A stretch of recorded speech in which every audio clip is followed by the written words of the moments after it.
이제 오전에 그렇게 공부했어요. 하나님께서 능력으로 우리를 보호해 주신다는데 성경은 말하기를 그러므로 너희가 이제 여러 가지 시험을 인하여 잠깐 근심하게 되지 않을 수 없었으나 오히려 크게 기뻐하도다. 너희 믿음의 시련이 불로 연단하여도 없어질 금보다 더 귀하여 예수 그리스도에 나타나실 때에 칭찬과 영광과 존귀를 얻게 하려 함이라. 자, 여러분, 우리 앞에 시험이 왜 놓여 있다는 것이에요. 시험이 놓여 있는 것은 당연한 일이다. 그렇죠? 잘 믿으려고 애를 쓰면 당연히 시험이 앞에 놓여 있다. 그런데 우리가 그 시험으로 또 잠깐 근심을 할 수뿐이 없대요. 근심. 참 근심이 괴로운 것이죠. 근데 근심할 수뿐이 없대요. 그런데 우리가 또 기뻐한다. 그 안에서. 그렇죠? 이렇게 됐을 때는 이것을 믿음의 시련이라고 부를 수 있는 거예요. 믿음의 시련. 그런데 우리가 이런 시련들을 성공하지 못하고 저 시련으로 보내면 참 이것은 불행한 것이잖아요. 근데 우리가 이 시련을 잘 이겨내면 이것은 믿음의 시련이에요. 이것은 불로 연단하여도 없어질 금보다 귀한 것이에요. 이것은. 금과 은은 중요한 게 아니잖아요. 우리에게. 그죠? 우리가 구원받는 것은 금과 은 때문에 구원받는 것이 아니잖아요. 예수 그리스도의 보배로운 피로 우리가 구원받는 것이잖아요. 그렇죠? 그래서 우리의 이 믿음의 시련 잘 이겨내면 이것은 세상의 어떤 보화보다도 귀한 것이에요. 자, 이제 그 말씀을 살펴보겠어요. 자, 여러분, 이제 그 밑을 또 보셔야죠. 그러면 뭐라고 써 있습니까? 1장 6절과 7절은 무엇을 보라고 나와 있습니까? 고린도 후서 4장 17절, 18절, 히브리서 12장 11절 주회를 보라고 적혀 있죠. 자, 고린도 후서 4장 17절, 18절 그럼 열어보세요. 고린도 후서. 이 말씀은 시련에 대한 글이 나올 때마다 나오는 우리가 참 만나보는 구절이죠. 고린도 후서 4장 17절과 18절. 이렇게 적혀져 있어요. 우리의 잠시 받는 환난에 경한 것이, 그러니까 잠깐 근심하는 거, 지극히 크고 영원한 영광에 중한 것을 우리에게 이루게 함이니. 같은 말씀이잖아요. 그죠? 근심을 잘 이겨내면, 시련을 잘 이겨내면 어떻다는 거예요. 우리가 영생을 맛볼 수 있는 거, 영생에 들어갈 수 있는 것이죠. 이루게 함이니 우리의 돌아보는 것은 보이는 것이 아니요 보이지 않는 것이니 보이는 것은 잠깐이요 보이지 않는 것은 영원함이니라. 여러분들이 잘 아는 말씀이잖아요. 또 히브리서 12장 11절은 뭐라고 적혀져 있습니까? 이건 모세에 대한 얘기가 적혀져 있어요. 히브리서 12장 11절. 12절 아니죠. 12장 11절. 무릇 징계가 당시에는 즐거워 보이지 않고 슬퍼 보이나. 그렇죠? 그러니까 우리가 하나님 주신 시련을 지나갈 때 우리가 즐거워 보이지 않고 슬퍼 보이는 것도 당연한 거예요. 슬퍼 보이나 후에 그로 말미암아 그 시련으로 말미암아 연달한 자에게는 의의 평강한 열매를 맺나니. 그래서 시련을 잘 통과하면 우리가 어떻게 돼? 열매를 맺어요. 열매를.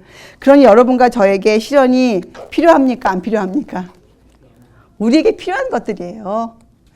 우리 앞에 어려움이 오는 것은 우리에게 굉장히 필요한 것이고 사실 그것은 하나님의 훈련 방법이에요. 우리를 도와주시는 거예요. 그리고 또 연결해서 읽어보면 로마서 8장 18절에 이런 말씀이 있어요.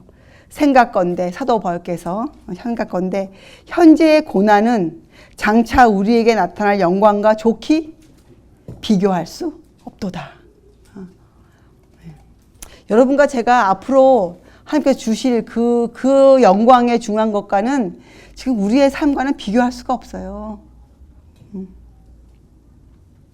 그래서 이런 글들이 여러분이 이걸 찾아서 다 읽어보면 제가 함축해서 읽어드리면 이렇게 쓰셨어요.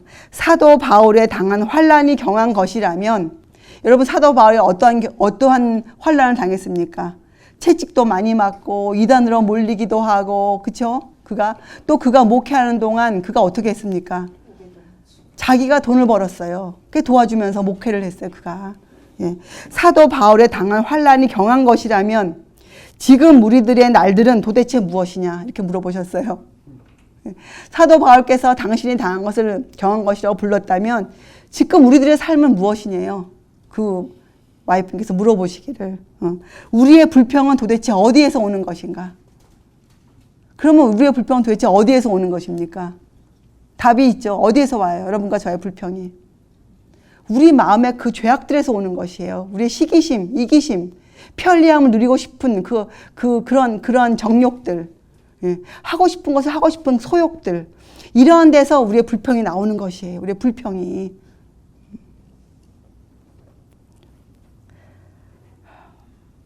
또 이런 것도 있습니다. 그리스도인의 상실과 고통이 아무리 크다 할지라도, 예. 우리가 삶에서, 인생에서 제대로 믿기 위해서 놓치는 것들이, 버리는 것들, 희생하는 것들이 아무리 많다 할지라도, 이분이 상실과 고통이 아무리 크다 할지라도 크신 섭리의 길이 또 아무리 어둡고 불가해 보일지라도, 예, 하나님께서 나를 향해 뜻하신 길이 아무리 어둡고 불가해 보일지라도, 그러니까 때로는 주님의 길을 걷고 있는데 앞이 어두워 보일 때가 있어요. 나에겐 소망이 살아있지만 진짜 현실에서는 그 길이 어두워 보일 때가 종종 있어요. 앞길이 막막해 보일 때가 있어요. 현실이. 그렇게 쓰신 거예요. 아무리 어둡고 불가해하다 할지라도 모든 것이 우리의 유익을 위한 것임을 알고 주 안에서 기뻐하자. 하나님의 약속이잖아요. 하나님께서는 우리를 위해서, 우리의 유익을 위해서 일하시는 분이시잖아요. 하나님은 하나님이세요. 하나님은 우리를 아세요. 우리 자신을 우리보다 더 잘 아세요. 우리에게 무엇이 필요한지 정말 더 아시잖아요. 그래 우리가 하나님은 우리의 창조주라 부르잖아요. 창조주. 그렇죠? 생애의 어려움들은 그리스도인 품성의 완전을 위한 도구들이다. 영원한 것을 바라보라. 제가 그걸 싹 바꿔서 영원한 것을 바라보자. 저는 이렇게 결심하고 적는 거예요. 여기다가. 영원한 것을 바라보자. 제가 옆에다가 확신을 주고 있지 않은가 이렇게 적었어요. 확신을 주고 있지 않은가. 성령께서 우리의 영혼에 하늘의 빛을 비춰주신다. 근데 여러분 알지만 이 하늘의 빛이 우리 공부했죠. 뭡니까? 뭐랑 연결켜 내려옵니까? 지성소, 성소 제도의 빛으로 내려오잖아요. 자, 예수께서 부활하심으로 그 빛이 나오잖아요. 그래서 이것은 결국은 십자가에서 비치는 빛이에요. 십자가에서. 예수님께서 우리의 죄를 지고 죄인으로 돌아가 주셨기 때문에 우리에게 이런 것이 일어난 일이잖아요. 그렇죠? 십자가의 빛이 우리의 마음을 본질적인 것, 이 본질적인 것이 뭡니까? 이 땅에서 먹고 사는 게 우리의 본질이 아니에요. 우리는 하나님의 자녀로서 그렇게 살아야 되는 것이 우리의 본질, 우리의 본분이에요. 그래서 전도서에 뭐라고 해요? 사람의 본분이 뭐예요? 하나님을 경외하기를 배우는 것이 삶의 본분이거든요. 그게 우리의 본질이에요, 본질. 우리의 본질. 그래서 우리의 마음을 본질적인 것, 중한 것, 영성적인 것으로 마음을 사로잡아라. 믿음의 눈을 밝혀라. 이렇게 하셨어요. 제가 옆에다가 고난을 해치는 방법은 뭐냐? 믿음의 눈을 밝히는 것이다. 이렇게 적었어요. 믿음의 눈을 밝혀라. 자, 지금은 보이지 않아요. 우리가 이러한 말씀으로 경험되어지지 아니하면 보이지 않는 것이지만 우리가 밝히면 볼 수 있는 것이 믿음의 눈이에요. 하와의 실수 때문에 점점점 닫혀진, 그래서 지금 소경 같은 그 믿음의 눈을 우리가 밝혀야 돼요. 자, 그런데 어떻게 믿음의 눈을 밝힐 것인가? 방법은 고난을 헤쳐나가는 것이에요. 고난을 잘 이겨나가면 믿음의 눈이 열려요. 믿음의 눈이 열려요. 다른 말로 하면 안목이 넓어지는 것이에요. 안목이. 바라보는 것이 같은 것인데 그 바라보는 것을 이해하는 마음은 넓어지고 높아지고 깊어지는 것이에요. 그것이 믿음의 눈이 밝혀지는 과정이에요. 뭐 믿음의 눈이 밝혀진다고 해서 하늘이 보이는 것은 아니잖아요. 그렇죠? 이게 전부 상징이니까. 우리의 믿음과 마음은 잡을 수 있는 것들이 아니잖아요. 우리가 눈에 보이게 잡는 그런 것들이 아니잖아요. 이것은. 방법은 이렇게 하면 돼요. 우리의 마음이 원래 우리의 마음이란 것이 우리가 생각하는 사물의 수준을 넘지 못해요. 여러분 마음이 항상 이 땅의 것을 생각하고 내 자식 생각하고 내 거 생각하면 내 마음이 그 정도 수준으로만 이렇게 딱 이렇게 규정돼서 거기서만 움직여요. 거기서만. 근데 여러분이 마음이 성경 연구를 통해서 넓어지잖아요. 그러면 그 넓은 세상이 여러분의 마음에 들어와요. 넓은 세상이. 영혼들이 들어와요. 그래서 생각하는 범위가 달라져요. 생각하는 범위가. 그것이 우리에게 요구하시는 거예요. 그래서 우리의 마음을 그렇게 만들어 놔야 돼요. 우리의 마음을. 마음 자체가 그렇기 때문에. 성경에는 이렇게 나오죠. 골로새서 3장 2절에 위의 것을 생각하고 땅의 것을 생각지 말라. 맞아요. 땅의 것들을 생각하면 땅의 것들만 많이 생각하고 있잖아요. 그러면 하늘의 것들을 주제로 묵상이나 명상도 안 되지만 그런 말씀을 아무리 읽어도 마음에 감명이 오지 않아요. 성경이 역할을 해주지 못해요. 성경이. 그래서 여러분의 마음을 위로 향하게 있어야 돼요. 위로, 하늘로. 영원한 것들을 묵상하도록 마음을 훈련하라. 그런데 이것이 우리 아까 공부했지만 이 묵상이라는 거 쉽게 할 수가 없어요. 왜냐하면 묵상 그냥 하고 앉아있으면 졸립거나 아니면 딴 생각이 싹 들어와요. 그죠? 그래서 이 하늘의 주제를 묵상할 수 있도록 훈련되어져야 돼. 일단 성경을 연구해야 돼요. 먼저. 근데 연구를 깊이 하다 보면 어떤 말씀 하나를 잘 이해가 안 되거나 어떤 때 너무 벅차서 저는 그래요. 말씀 연구하고 있다가 어떤 때 너무 제 마음이 벅차요. 감당이 안 돼요. 이해가. 그리고 이걸 내가 이해한다 할지라도 그럼 내가 어찌할꼬. 주님 나 어찌할꼬. 그래서 더 이상 성경 연구가 나가지가 못해요. 그럴 땐 제가 어떻게 합니까? 기도할 수뿐이 없죠. 눈 감고 주님 어찌할꼬. 이 말씀을 제가 어찌할꼬. 지금 제가 이해를 하고는 있는데 제가 어떻게 이 말씀을 받아들입니까? 그러면 그때 자동 이런 말이 나와요. 주님, 저에게 무엇을 원하시나이까? 저에게 무엇을 하라고 하십니까? 이런 질문이 나가는 거예요. 그래서 우리가 이 빛의 통로에서, 하늘의 통로 안에서 생각하는 이 마음의 눈, 믿음의 눈을 밝히고 이것을 성경은 영적인 시력이라 불러요. 영적인 안목, 시력. 이런 것들을 우리가 키워가야 돼요. 근데 이 모든 것의 그 시작은 성경 연구예요. 성경 연구.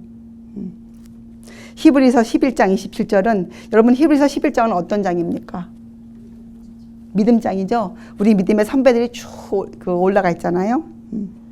그 모세를 얘기하면서 모세를 설명하면서 27절에 믿음으로 애굽을 떠나 임금의 노함을 무서워 아니하고, 그러니까 모세가 임금의 노함을 무서워할 수 있었죠. 바로의 협박을 무서워할 수 있었어요. 근데 모세는 믿음으로 그걸 뿌리쳤어요. 믿음으로. 그건 다른 말로 하면 곧 어떻게 그 임금의 노함을 무서워하지 않았는가? 그 다음에 설명이 곧 보이지 아니하는 자를 보는 것 같이 하여 참았으며. 그러니까 모세도 그저 된 사람이 아니에요. 보이지 않는 주님을 부지런히 붙잡고 참아냈어요. 그게 모세가 성공한 비결이에요. 그러니 여러분과 저는 어떻게 해야 되겠습니까? 우리도 그렇잖아요. 보이지 아니한 주님을 성경에서 찾아서 붙들고 참아내야 돼요. 또 그런 절과 연결되어서 고린도 후서 6장 17절과 17절의 마음이 나와 있어요. 여러분이 안 적으셔도 여러분이 직접 공부하시면 여기 나와요. 주께서 말씀하시기를 너희는 저희 중에서 나와서 따로 있고 부정한 것을 만지지 말라. 여러분 우리는 세상에서 세상과 연결되어 있는 모든 것을 끊어버려야 돼요. 근데 이것을 설명할 때 와이프인이 예를 든 게 뭐냐면 여러분 그 나무에 이렇게 이파리들이 어떤 잎들이 막 이렇게 덩굴손을 이렇게 덩굴 짚고 막 올라가는 그런 그 있잖아요. 근데 그거 특별히 그 독잎 아이비라 그러나 그게 그렇게 강하잖아요. 그거는 정말 잘 자라고 뭐 잘라내도 또 올라가잖아요. 그것을 덩굴손이라고 불러요. 덩굴손. 자꾸 그 올라간 덩굴손. 그래서 와이프인이 덩굴손, 우리로 하여금 잘못된 습관과 그 이기심을 끊어버리지 못하게 하는 그 덩굴손을 과감히 잘라 버려라, 이렇게 적혀져 있어요. 읽어보면 여러분이. 그래서 여러분, 덩굴손은 잘라내야 돼요. 당연히 아픔이 있죠. 그래서 고린도후서 말씀, 주께서 말씀하시기를 너희는 저희 중에서 나와서 있고 부정한 것을 만지지 말라. 내가 너희를 영접하여 너희에게 아버지가 되고 너희는 내게 자녀가 되리라. 전능하신 주의 말씀이라 하셨느니라. 거기 주애를 읽어보면 와이프님께서 세상과의 관계를 끊어야 하고 하나님께 대한 우리의 애정을 빼앗아가는 것들엔 손대지 말아야 한다. 여러분과 하나님 사이에 가로막는 것들, 여러분의 마음을 빼앗아가는 것들은 어떻게 하라고요? 손대지 말라. 손대지 말라. 접근하지 말라. 그것이 아무리 여러분에게 현세 유익을 준다 할지라도 접근하지 말라. 손대지 말라. 그렇게 적혀져 있어요. 그래서 제가 적었어요. 우리의 애정은 누구에게만 둬야 돼요? 하나님과 하늘의 사물들에만 우리의 애정을 두자. 나의 애정을 자식도 아니요, 남편도 아니에요. 나의 애정을 어디다 둬요? 하나님과 하늘에다가 내 애정을 두자. 내 애정을. 제가 이렇게 적었어요. 그리고 또 같이 읽어보면 잠언서 1장 10절이 또 등장해요. 잠언서 1장 10절. 근데 잠언서 1장 10절은 이런 글이에요. 내 아들아, 그러니까 솔로몬이 자기 아들에게죠. 내 아들아, 악한 자가 너를 꿰일지라도 쫓지 말라. 근데 이게 연관이 있죠. 여러분, 우리가 애정을 하늘에만 두고 덩굴손을 잘라내버리고 하는 그런 훈련을 할 때 우리를 분명히 꿰는 것들이 있어요. 그럴듯하게 우리 귀에 들려오고 그럴듯하게 괜찮게 말하는 우리를 꿰는 것들이 있단 말이죠. 근데 성경은 좋지 말라 이렇게 나와 있거든요. 나 거기 또 주의 집을 읽어보면 이렇게 나와 있어요. 이게 무슨 뜻이냐? 이 꿰는다는 게 뭐냐? 죄를 짓게 하는 그 맨 처음에, 그러니까 우리 마음을 죄를 짓도록 유혹하는 그 처음 시작이 있잖아요. 처음 시작. 그 유혹이 들어올 때 기도의 재단으로 달려가라 이렇게 말씀하셨어요. 우리가 신앙생활 하는데 조금 이렇게 유혹이 들어올 때가 있어요. 우리를 좀 해이하게 만들어 놓는 것들이. 그런 마음이 들어오는 순간 어떻게 하라는 거예요? 기도의 재단으로 달려가라. 그냥 가라도 아니고 달려가라 해요. 기도의 재단으로 달려가라. 그리고 하늘로 향하여라. 그 다음에 단호히 거절하라. 그 유혹을. 그러니까 유혹은 우리가 그냥 거절할 수 있는 게 아니에요. 유혹이 들어올 때 우리가 어떻게 해요? 기도의 재단을 쌓아야 돼요. 주님께. 달려가야 돼요. 그리고 거절하면 그때 우리가 힘이 생겨서 거절이 돼요. 근데 처음부터 그것을 막 하려고 그러면 아주 힘들고 결국 넘어가요, 우리가. 그렇죠? 이렇게 방법을 다 적어 놓으셨어요. 자, 그러면 죄를 짓게 한다는 이것이 무슨 뜻이냐? 또 거기 설명이 되어 있어요.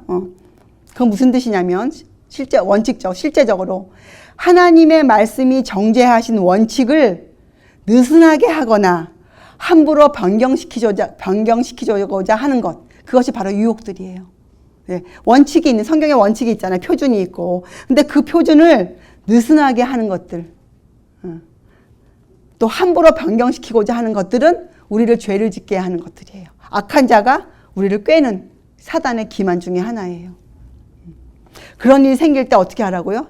여러분, 마음에 그런 일이 생길 때 기도의 재단으로 달려가라. 그리고 마음을 하늘로 향하여라. 그리고 그 다음에 그 유혹을 단호히 거절하라. 이렇게 방법을 주셨어요. 방법을. 그리고 같이 읽다 보면 또 이런 구절이 있어요. 로마서 6장 1절에서 4절. 로마서 6장. 그런즉 우리가 무슨 말을 하리요? 은혜를 더하게 하려고 죄에 거하겠느뇨? 그럴 수 없느니라. 죄에 대하여 죽은 우리가 어찌 그 가운데 더 살리요? 그러니까 여러분이 지금까지 설명을 다 들어보면 결국 이 말씀이에요. 기도의 재단 달려가야죠. 우리가 어떻게 죄에 거하겠어요? 어떻게? 그렇잖아요. 무릇 그리스도 예수와 합하여 침례를 받은 우리는 그의 죽으심과 합하여 침례 받은 줄을 알지 못하느뇨? 그러므로 우리가 그의 죽으심과 합하여 침례를 받음으로 그와 함께 장사되었나니 이는 아버지의 영광으로 말미암아 그리스도를 죽은 자 가운데서 살리심과 같이 우리로 또한 새 생명 가운데서 행하게 하려 함이니라. 이런 말씀들을 다 연결을 시켜 놓았어요. 여러분 이걸 다 찾아서 읽어보면. 그리고 그 잠언서 그 솔로몬 얘기를 하면서 솔로몬이 사실 참 우리에게 많은 그 증거를 주는 사람이에요. 솔로몬. 그래서 열왕기 상하 그 11장 4절에 이 솔로몬을 설명하면서 왜 이 솔로몬이 그렇게 훌륭했었는데 왜 솔로몬이 인생 노년에 그렇게 하나님을 배반했었던가, 왜 그에게 그런 쓰라린 경고가 그런 일이 있었는가를 적으면서 이렇게 적어놓은 경고. 그러니까 저는 그 예언의 시대는 경고라고 안 나와 있지만 제가 노트할 때 꼭 경고 이렇게 적어요. 경고. 그리고 빨간색으로 막 쳐요. 경고. 그리스도의 은혜를 언제나 마음에 간직하고 안에서 솟아나는 타락한 마음과 밖에서 오는 유혹과 더불어 투쟁하라. 그게 경고예요. 우리는 항상 투쟁해야 돼요. 솔로몬이 이걸 안 했어요. 솔로몬이.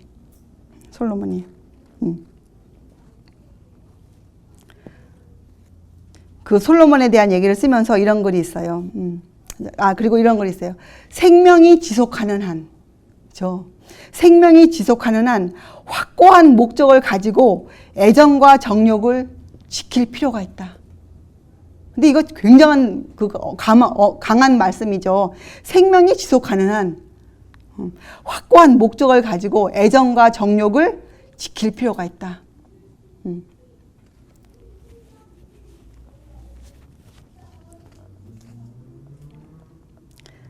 이런 글이 있습니다. 일상생활의 시험 중에서, 여러분 시험이 특별하게 오지 않죠. 매일매일 먹고 사는 삶 가운데 시험이 쫙 깔려 있어요. 어떤 때는 아이들이 징징거리고 괴롭혀요. 그러면 나도 모르게 신경질이 나고 짜증이 나고 내가 왜 이렇게 살아야 되나 막부터 시작해가지고 이제 막 신경질이 이제 그 끝까지 뻘쳐르죠. 또 어떤 때는 남편이 조금 속썩여요. 그래서 사실 별것도 아닌데 근데 괜히 막 그거 가지고 뭐 내가 왜 이런 남편하고 살아야 돼 뭐 어쩌고저쩌고 하면서 그게 이제 커지잖아요. 또 어떤 때는요 성경 공부 잘 가르치고 하면서도 괜히 누가 딱 한마디 하면 어머 저 사람 왜 내가 이렇게 막 이거는 참 걷잡을 수가 없어요. 이 유혹들이 시험이 쫙 깔려있단 말이죠. 예.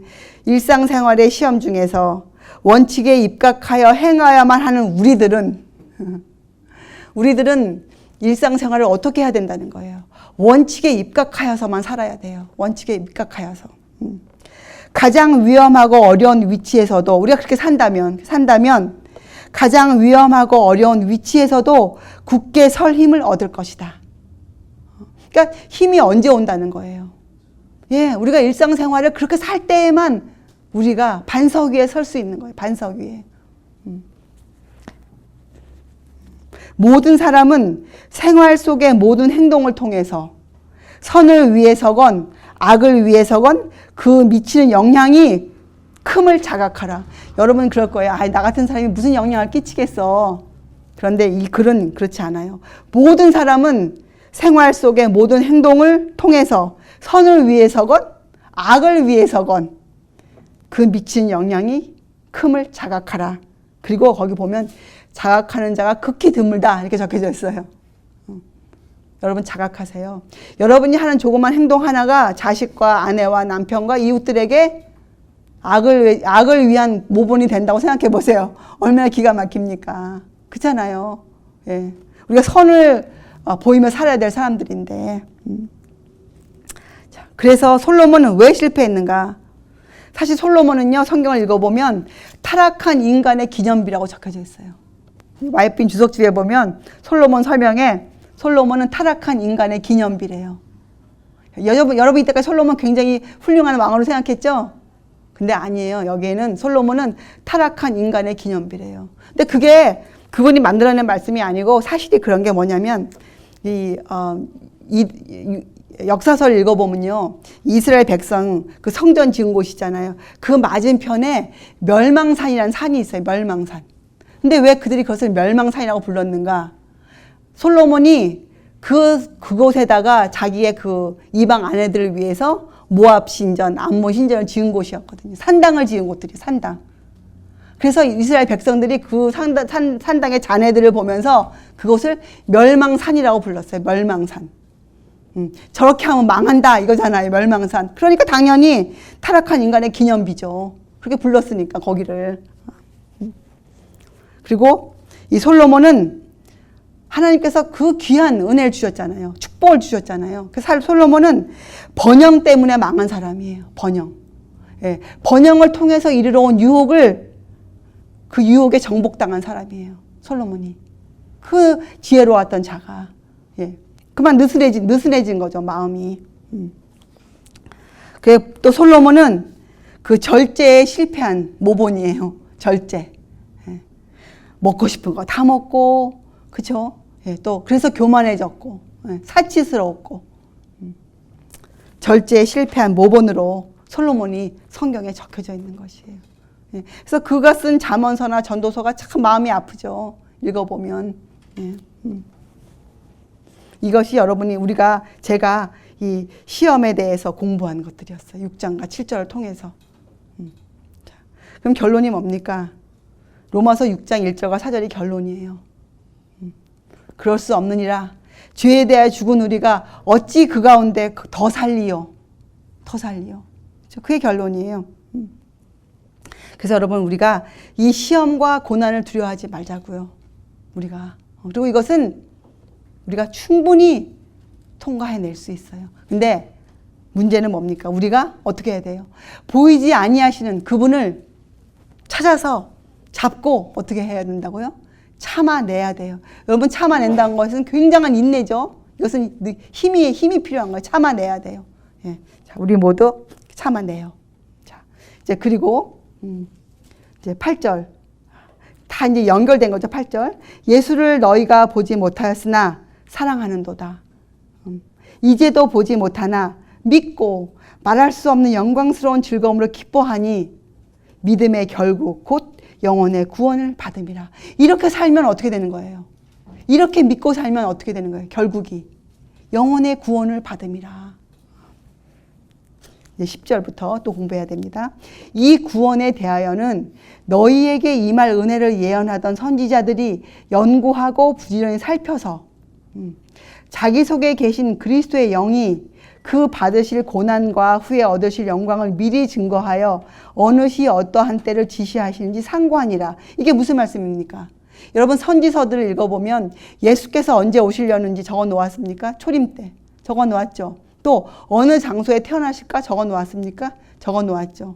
또 언제 십자가에 돌아가시려는지 적어 놓았어요? 적어 놓았잖아요. 다니엘서에. 그죠?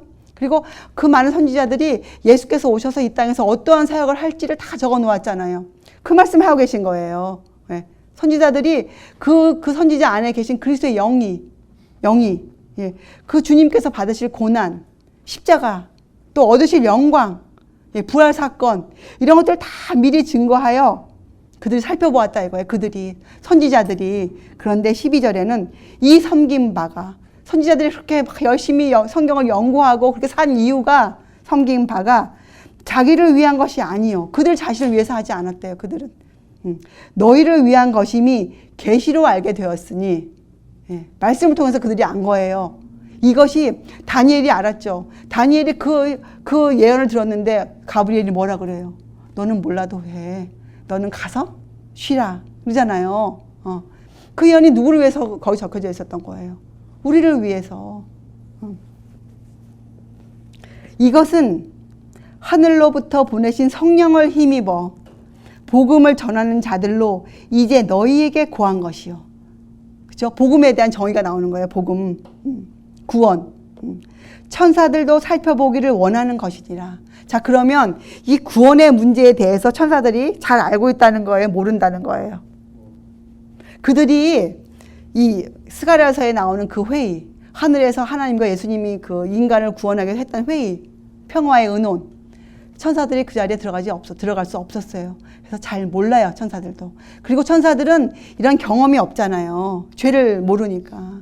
천사들이 이 구원에 대해서 정말 알고 싶어 해요. 천사들은요, 지금 이 순간도 아마 여기에 많은 천사가 와 있잖아요. 천사들은 우리가 어떻게 시험을 통과하고 우리가 어떻게 성경 연구를 해서 주님을 찾고 우리 그 인생길에 옆에서 가까이 붙어서 지금 아주 정말 우리보다 더한 마음으로 많은 경우에 우리보다 더한 마음으로 그들은 지금 지켜보고 안타까워하고 있어요. 그 도와주고 있고 우리를. 자, 이것이 10절과 11절과 12절의 말씀이거든요. 자, 여러분 여기 이제 또 주석집에 내려가 보세요. 뭐라고 나와 있습니까? 예. 빌립보서 2장 5절에서 8절을 보아라. 또 디모데전서 3장과 16절 주애를 참조하라. 이렇게 나와 있죠. 그럼 여러분이 이제 빌립보서 2장으로 가셔야 돼요. 빌립보서 2장. 이 빌립보서 2장 5절에서 8절 말씀은 아주 유명한 말씀이죠. 우리들이 자주 공부도 했어요. 빌립보서. 그래서 성경절을 암송하는 것이 어느 절이 어디 있다 이것이 우리가 일부러 암송해야 되는 것이 아니고 성경 연구를 많이 하다 보니까 알게 돼요. 그 책에 이런 말이 있다는 것을. 자, 빌립보서 2장 5절에서 8절. 너희 안에 이 마음을 품으라. 곧 그리스도 예수의 마음이니 그는 근본 하나님의 본체시나 하나님과 동등됨을 취할 것으로 여기지 아니하시고 오히려 자기를 비어 종의 형체를 가져 사람들과 같이 되었고 사람의 모양으로 나타나셨음에 자기를 낮추시고 죽기까지 복종하셨으니 곧 십자가에 죽으심이라. 이렇게 적혀져 있거든요. 근데 이것을 여러분이 공부를 하면 굉장한 시간이 많이 필요해요. 왜? 읽어보면 드디어 여기에 예수님의 인성 문제가 등장해요. 육체로 오신 하나님, 육체로 오신 그 예수님, 사람으로 오신 예수님에 대한 그 성경절이 많이 등장하고 굉장히 여러 그 장수가 많아요. 자, 그래서 제가 또 함축해서 여러분과 공부를 해보면 바로 이것이 하나님이 창조 때부터 갖고 계셨던 영원한 복음이고 구속의 계획이에요. 그래서 구속의 계획은 우리를 어떻게 구원해 가시겠다. 지금 베드로전서 1장의 이 부분에 구원에 대한 문제를 지금 논의하고 있지 않아요. 구원. 그러니까 우리를 어떻게 구원해 가시겠다. 우리를. 그것을 우리가 짧게 얘기하면 무슨 뜻입니까? 짧게 얘기하면 예수님께서 우리를 구원하시기 위해서 사람으로 오셨다는 거예요. 우리를 구원하시기 위해서. 그러니까 예수님께서 인성을 입고 오신 이유는 단 한 가지죠. 뭐예요? 목적이. 우리를 구원하시기 위해서. 구원하시기 위해서. 그래서 예수님의 인성 문제를 잘못 이해하면 어디에 큰 피해가 있습니까? 구원의 문제에 오해가 생겨버려요. 그래서 사단이 그렇게 심하게 이 문제를 뒤틀어 놨어요. 이 인성 문제를. 이해를 아주 이상하게 우리가 할 수 잘못하도록 교단들이, 각 교단이 이 인성 문제에다가 굉장히 어렵게 해놨죠. 그래서 여러분이 이거를 읽어보려면 많은 책이 많은 그것들이 필요한데 결론이 이거예요. 한계가 있는 인간의 능력으로는 신성과 인성의 융합을 결코 설명할 수 없다. 그러나 사람에게는, 여기 잘 이해해 보세요. 우리 설명할 수 없어요. 우리가 유한한 인간이기 때문에. 그러나 사람에게는 신의 성품에 참여할 수 있는 특권이 주어져 있다. 그죠? 우리가 어떻게 됩니까? 그 이름을 믿는 자에게는 어떻게 돼요? 하나님의 자녀가 되는 권세를 주셨잖아요. 권세는 힘이니까. 그러니까 우리에게 신의 성품에 참여할 수 있는 특권이 주어져 있단 말이에요. 충분한 준비가 되어 있다. 우리 미리 공부했잖아요. 자, 근데 이렇게 적었어요. 이 방법으로, 어떤 방법? 신의 성품에 참여하는 삶을 사는 방법을 통해서 인간은 어느 정도 그 신비 속으로 들어가 볼 수가 있다. 그 신비가 뭡니까? 신성과 인성의 융합. 우리가 말로는 예수님의 신성과 인성의 융합을 결코 설명할 수 없어요. 그런데 우리가 경험적으로 그것을 알 수 있어요. 어떤 경험? 신성에 참여하는 그런 삶을 사는 경험을 통해서 이것이구나. 신성과 인성의 연합이 이것이야. 이것이 주님의 온유와 겸손이구나. 이렇게 우리가 알 수 있다는 거예요. 경험적으로. 이 일을 행하여야 이 신비에 대하여 이해하며, 그러니까 이 일을 행한다는 건 뭐예요?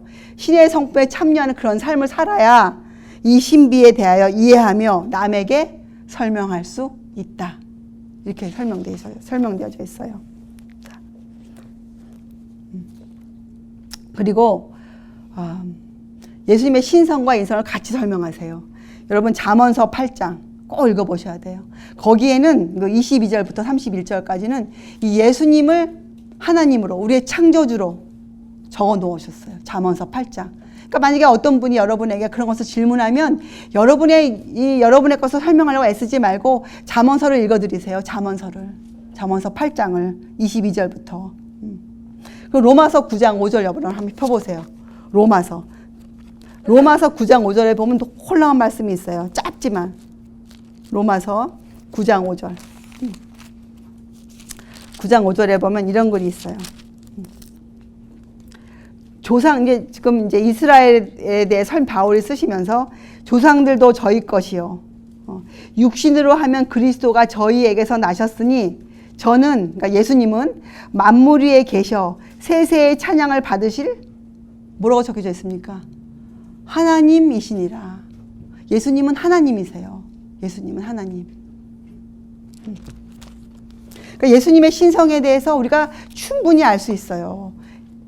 비록 예수님이 이 땅에 사람으로 오셨어도 예수님께는 그 신성의 충만함이 그 안에 계셨어요. 그래서 골로새서 2장 9절에 그 안에는 신성의 모든 충만이 육체로 거하시고, 이 말이 그 말이에요. 신성의 모든 충만이 육체로 거하시고. 여러분, 그리스도의 생애, 예수님의 생애가 어떠했습니까? 실제적으로 사치와 안일과 이기적 쾌락이나 방종은 그분의 생애에서 그 흔적도 찾아볼 수가 없지 않은가. 그렇죠? 예수님의 생애는. 그의 생애는 계속적인 자기 부정과 자아 희생의 연속이었다. 그는 압도적 다수의 사람들의 삶의 조건인 가난을 택하셨다. 예수님은 가난한 사람으로 이 땅에 오셨어요. 가난한 사람으로.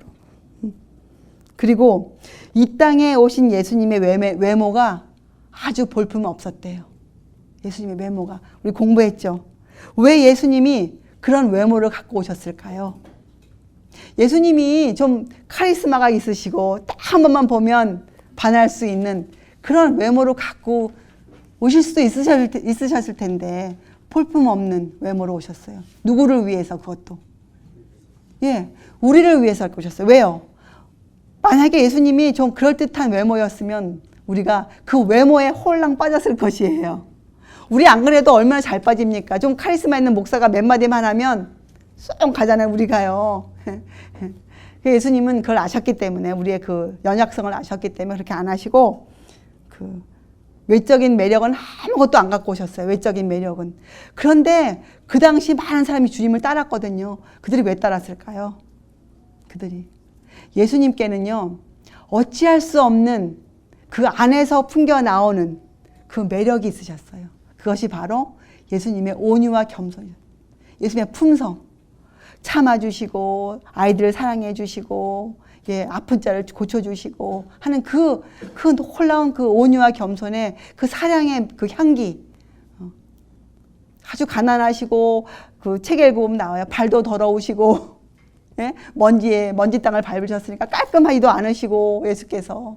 근데도 사람들이 그 근처에 가면 빠질 수뿐이 없는 예수님의 그 매력이 있으셨대요. 예수께는.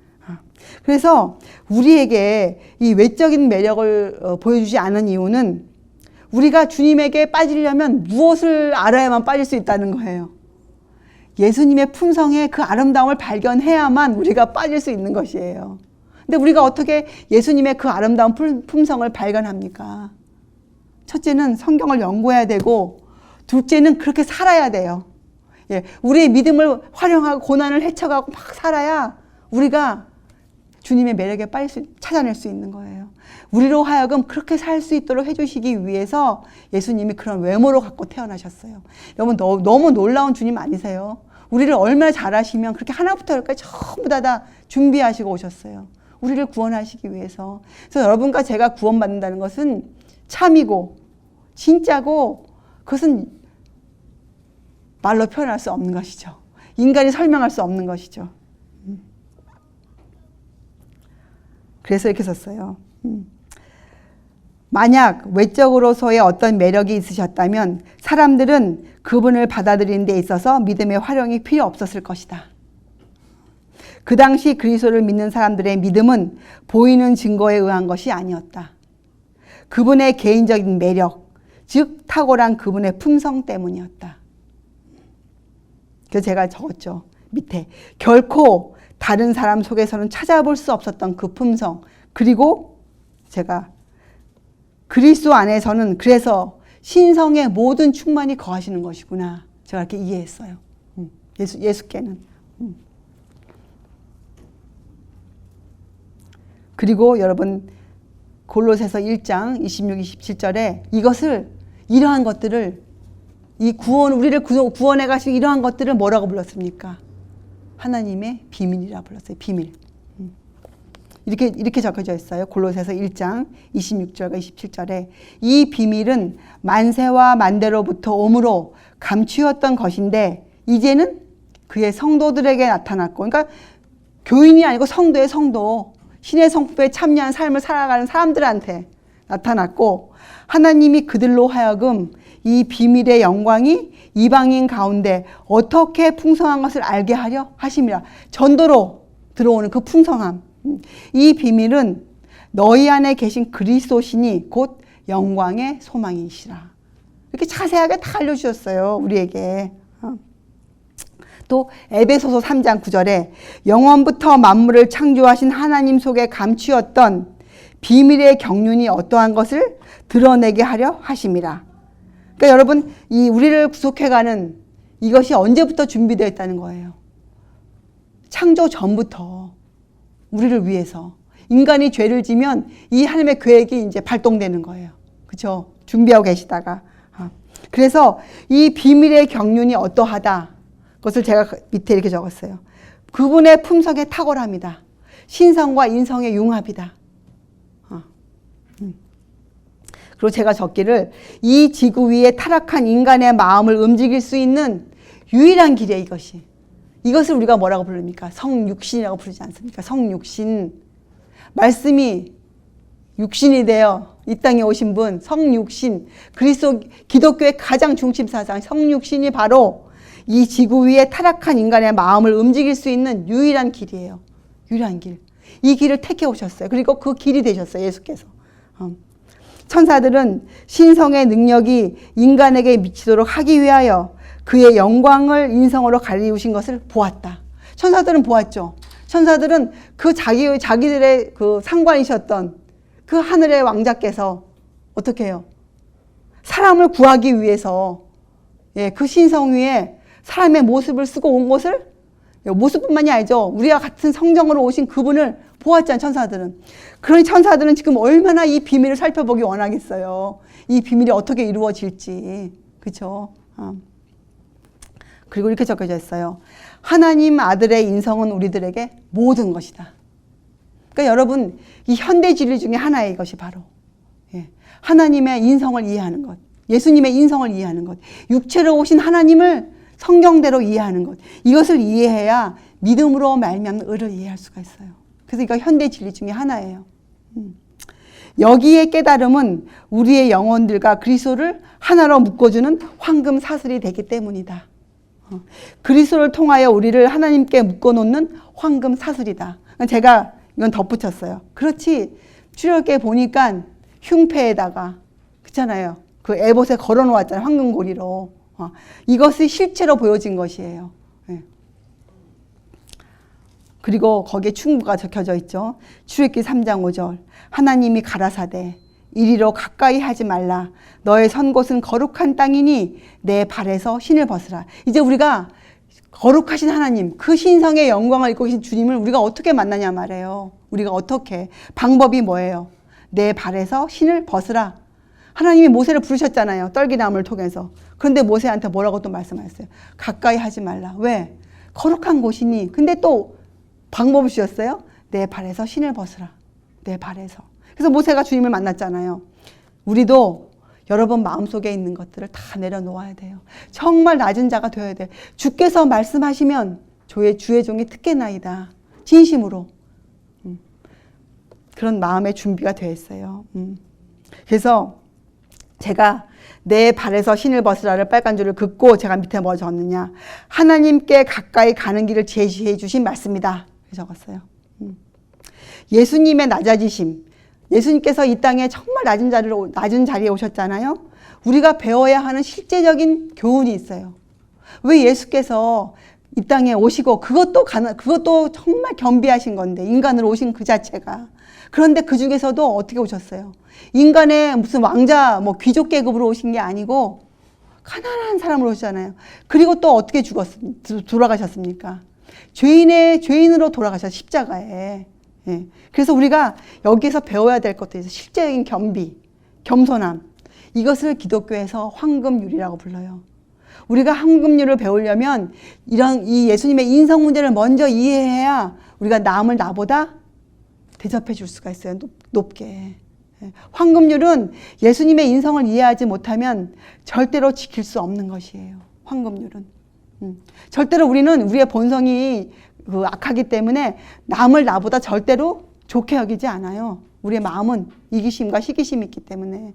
근데 우리가 그런 걸 정말 다 빼고 주님처럼 우리가 남들을 섬기려면, 주님이 이 땅에서 봉사하셨던 것처럼 우리가 봉사자가 되려면 어떻게 해야 돼요? 우리가 이 황금률을 배워야 되거든요. 근데 황금률은 인성의 문제를 배우지 않으면, 깨닫지 못하면 그렇게 할 수 없어요. 황금률은. 그래서 육체 가운데 계신 하나님에 대한 이해는 우리를 하늘로 인도한다.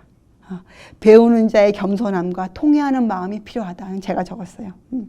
이것은 매일매일 가까이 다가가야 하는 주제예요. 예수님의 신성과 인성에 대한 문제는 오늘 하루 공부하고 깨달을 수 있는 문제가 아니에요. 이것은 우리가 매일매일 가까이 나아가야 돼요. 왜냐하면 깊이 있게 우리가 배워야 되기 때문에. 처음에 조금 깨닫죠? 내일은 더 깊이 깨닫고, 내일은 그 다음날 더 깊이 깨닫고, 이렇게 돼야 돼요. 그래서 이것은 매일매일 가까이 다가가야 하는 주제예요. 우리가. 그리고 이것을 우리가 깨닫잖아요. 그러면 이것은 다른 말로 뭘 또 우리가 경험적으로 알게 되냐면, 예수 그리스도의 강권하는 사랑의 힘을 여러분이 느낄 수가 있어요. 사랑의 힘. 그 강권하는 사랑. 우리를 끌고 가시는 그 사랑을 우리가 가기 싫은데 꼭지를 끌고 가는 게 아니에요. 그리스도인들은 이 강권하는 사랑을 오해하고 있어요. 그리스도인들은 이렇게 생각해요. 지금 기독교계에서. 나는 연약해서 못하고 힘든데 주님이 강아지 목을 줄고 끌고 가듯이 가시겠지, 이렇게 생각해요. 근데 주님 그렇게 안 하세요. 그렇게 안 하시잖아요. 그래서 이 강권이라는 단어는 뭐냐면, 우리로 하여금 자원하여 갈 수 있도록 우리에게 힘을 주시고 우리를 붙들어 주시는 것이에요. 이 강권하는 사랑은. 여러분들이 예수님의 인성 문제를 계속 연구해 가면 그 사랑이 마음에서 절절히 흘러나와요. 주의 사랑. 주님의 십자가가 얼마나 위대하고 크고 놀랍고, 지금도 지성소에서 봉사하시는 그 주님의 나를 위한 사랑이 마음에 절절히 흘러요. 경험적으로. 여기까지 이 시간 공부할게요. 벌써 1시간이 지났어요. 그래서 여러분, 인성 문제는 지금 다 끝내지 못해요. 또 여러 장이 있어요. 굉장히 중요하고 귀하고. 그래서 여러분, 이 시간 끝내면서 우리 또 이 엘리자매가 이 찬송가도 연주해 주지만, 마음을 좀 이 육체로 오신 이 하나님, 이 놀라우신 예수님을 좀 조금 우리가 묵상해 보세요, 여러분. 도대체 그분이 우리가 무엇이 간데, 인자가 무엇이 간데, 우리 사람이 무엇이 간데, 우리가 무엇이 간데 주님께서 이 땅에 이런 모습으로, 우리와 같은 모습으로 오셔서 33년 반을 살아주시고, 지금도 여러분의 마음을 움직이시기 위해서 모든 것을 하시고, 이렇게 모자란 우리들을 이런 작은 곳에 모이게 해서 이런 말씀을, 이 놀라운 말씀을 공부하게 하시고, 그쵸? 자, 예.